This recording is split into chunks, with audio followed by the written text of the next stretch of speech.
सत्याचा आवाज, खोट्याला चोप देणार. आपण पाहत आहात जनशक्ती लाईव्ह न्यूज. निर्भीड बातम्या, निडर पत्रकारिता.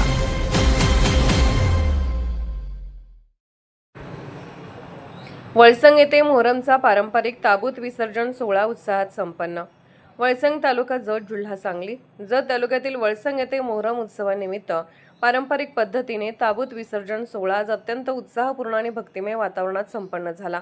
धार्मिक श्रद्धा, त्याग, बंधुभाव आणि सामाजिक ऐक्याचे प्रतीक असलेल्या या सोहळ्यास गावातील सर्व धर्मीय नागरिकांनी मोठ्या संख्येने उपस्थित राहून कार्यक्रमाची शोभा वाढवली. मोहरम उत्सवाच्या शेवटच्या दिवशी सकाळपासूनच ताबूतांना आकर्षक सजावट करण्यात आली होती. ढोल ताशांचा गजर, पारंपरिक करबल गीते, धार्मिक घोषणा आणि संपूर्ण परिसर भक्तिमय वातावरणाने दुमदुमून गेला. ताबूतांची मिरवणूक गावातील प्रमुख मार्गावरून काढण्यात आली. मार्गभर नागरिकांनी ताबूतांचे दर्शन घेत श्रद्धेने अभिवादन केले. यावेळी वळसंग मोहरम कमिटीच्या सर्व पदाधिकाऱ्यांनी आणि कार्यकर्त्यांनी उत्सवाचे नियोजन उत्कृष्टरित्या पार पाडले. मिरवणुकीदरम्यान शिस्त, सुरक्षितता आणि धार्मिक परंपरांचे काटेकोर पालन करण्यात आले. स्वयंसेवकांनी वाहतूक नियंत्रण, भाविकांना मार्गदर्शन तसेच विविध व्यवस्थांची जबाबदारी यशस्वीरित्या सांभाळली. ताबूत विसर्जनापूर्वी पारंपरिक धार्मिक विधी पार पडले. त्यानंतर सर्वांच्या उपस्थितीत ताबूतांचे विसर्जन करण्यात आले. या प्रसंगी गावातील ज्येष्ठ नागरिक, युवक, महिला तसेच लहान मुलांनी मोठ्या संख्येने सहभाग नोंदविला. मोहरम हा केवळ एक समाजाचा उत्सव नसून त्याग, सत्य, मानवता आणि बंधुभावाचा संदेश देणारा पवित्र सण आहे. वळसंगमध्ये अनेक वर्षापासून हिंदू मुस्लिम ऐक्याचे दर्शन घडवत हा उत्सव शांतता, सलोखा आणि परिसर सन्मानाच्या वातावरणात साजरा केला जातो. यावर्षीही सर्व समाजातील नागरिकांनी उत्स्फूर्त सहभाग घेत सामाजिक ऐक्याचा आदर्श निर्माण केला. कार्यक्रम यशस्वी करण्यासाठी वळसंग मोहरम कमिटी, ग्रामस्थ, स्वयंसेवक तसेच विविध विभागांनी विशेष परिश्रम घेतले. संपूर्ण कार्यक्रम शांततापूर्ण वातावरणात पार पडल्याने ग्रामस्थांनी समाधान व्यक्त केले.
जनशक्ती लाईव्ह न्यूज चॅनलला लाईक करा, शेअर करा आणि सबस्क्राईब करा.